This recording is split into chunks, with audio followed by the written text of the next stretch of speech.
Hello, my name's Michael Conneely and this is part 4 of our Astrology and Healing newsletter for June 2019. And this part 4 focuses on the nature of the Mars-Rahu conjunction in Vedic Gemini. Mars transiting conjunct the north node of the moon.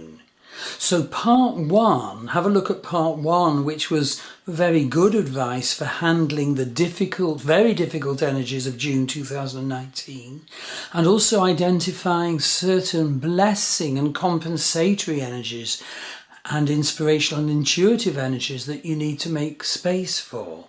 Part 2 focused on the Saturn-Ketu-Pluto conjunction, and part 3 looked in detail at the nature of Pluto in our life.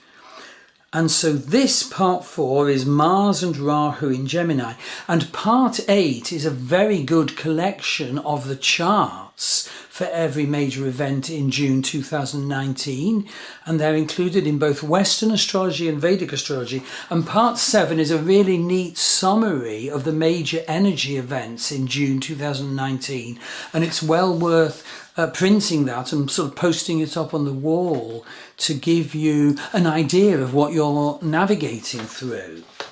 Okay, so let's look at Mars Rahu. So basically, I mean, obviously it depends what sign it is, but Mars Rahu is in Gemini, and this will be aggressive, impatient, driven and volatile. So don't be drawn into that. You'll encounter people who are embodying it more, events and communications, that will become more aggressive and driven and volatile. Be warned. And you, me, may feel very driven and temper prone whilst the Mars Rahu conjunction is in force. And the whole point is the Mars Rahu conjunction in Vedic Gemini is opposite the great conjunction in Vedic Sagittarius of Saturn, Ketu and Pluto. And Mars and Rahu want to go, go, go, and they would flatten the universe in a way to achieve their dark dreams and objectives, often seeing them as worthy goals. But they can't be worthy if they're driven and aggressive. And you see, Saturn is opposite, and Saturn is putting on blocks. Saturn doesn't like Mars to slam forward, doesn't like Rahu to explode in swirling darkness. And so that you might feel quite depressed and blocked and frustrated and angry and impatient because Saturn is opposite the Mars-Rahu conjunction in the heavens now, in Vedic Gemini. And you need to look which houses, which life areas in your birth chart this nodal opposition is. So basically, Rahu is driven, ambitious and super desirous and can be dark. And Mars is action man. And the opposition of Saturn blocks these two because so often in our life Saturn isn't his true divine script, but he's a series of prison walls we've erected, our parents erected, our society erected. But what Saturn does ask of us is patience, diligence, hard work, facing our karmas, all leading to golden reaping, because he originally was an agricultural deity. But, Mars Rahu haven't time for all the diligence, duty and thoroughness, so Mars and Rahu boil over and snarl with impatience and greed for vastness and obliteration of everything in the way and dominance. And so there can be accidents and recklessness. Accept no boundaries is the motto from Mars Rahu. And fight and overcome all in your way. And the whole point is Mars starts off in Ardra Nakshatra, and Ardra Nakshatra is a toughie. I mean, obviously every Nakshatra is a warts and all phenomenon, very bad bits and very good bits. That's us humans, and we incarnate to understand the bad bits and purify them.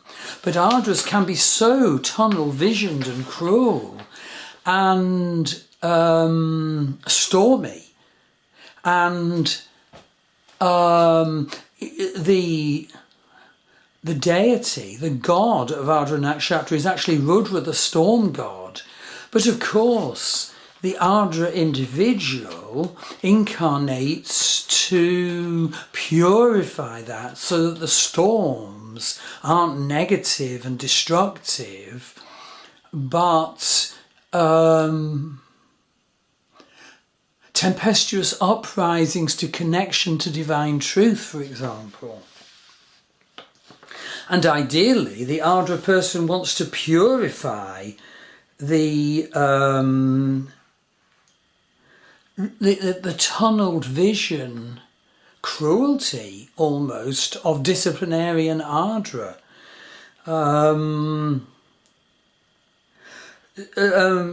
So basically, the other point is in part 1 of this newsletter, I actually mentioned the great importance of valuing pleasure and beauty and enjoyment, and that's reinforced because Sun and Venus are in Taurus.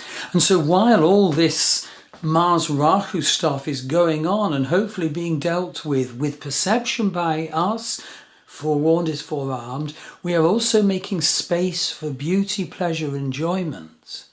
That's necessary. And then the other point is, well, yes, it's in Gemini, so it can be very talkative, over the top and driven in action, speech and letters. And that can take us away from divine connection and focus. And Mars doesn't leave Vedic Gemini until June the 22nd, and he then enters Vedic Cancer. But Mars is debilitated in Vedic Cancer, and so basically the fire energy of Mars and the water energy of Cancer just don't get on. It's stormy, turbulent and messy, and so don't expect things to get that much easier when Mars enters Vedic Cancer. I think it will get somewhat easier, but it's very irritating and destabilising. And Mars is in Vedic Cancer till August the 8th. So have a look at the part 4 blog, Mars and Rahu in Gemini.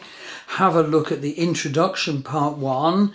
Have a look at the part 7 June summary and the part 8 astrology charts for June. Thank you.